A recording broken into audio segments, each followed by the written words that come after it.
Praise the Lord. Welcome to the channel. ఆయన in Jesus. దేవుని మహాకృపను బట్టి అందరూ క్షేమంగా ఉన్నారని ఆశిస్తూ ఉన్నాను. ఈ దినం దేవుని వాక్యం ఆదికాండం 15వ అధ్యాయం 13వ వచనం నుండి 14వ వచనం వరకు.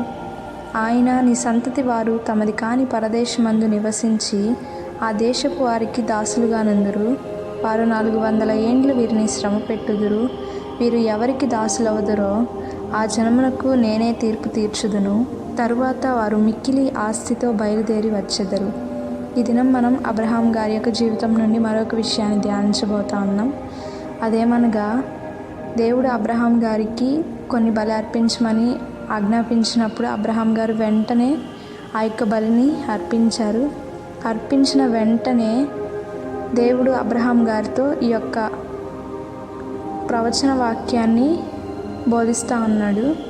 అయితే మనం కూడా మన యొక్క జీవితాలను చూసుకున్నట్లయితే దేవుడు మన నుండి ఆయన కేవలం స్తుతి మాత్రమే కోరుతూ ఉన్నాడు. మనము అది విడిచిపెడతా ఉన్నామేమో. అది చేయడం వల్ల మనము ఆయన యొక్క వాక్యంలో లోతైన మర్మాలు, మన గురించి దాచి ఉంచిన ఆ యొక్క ప్రవచన వాక్యాలను తెలుసుకుంటాము.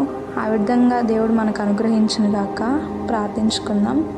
మమ్మల్ని మిక్కిలిగా ప్రేమించిన మా ప్రియ పరలోకపు తండ్రి, దేవా, ఈ దినమందు ప్రభా నీ యొక్క కృపను బట్టి మమ్మల్ని అందరినీ సమకూర్చిన విధానాన్ని బట్టి మీకే వందనాలు తండ్రి. నాయన, ఈ దినమందు ప్రభా మేము ధ్యానించిన వాక్యమును ఎటు త్రోసివేయకుండా ప్రభా నాయన, నిన్ను బట్టి ప్రభా మేము సమస్తమును ఎరిగి ప్రభా నీ వాక్యంలో దాగున్న మర్మాలను మేము గుర్తించడానికి మీరే కృపను అనుగ్రహించండి తండ్రి.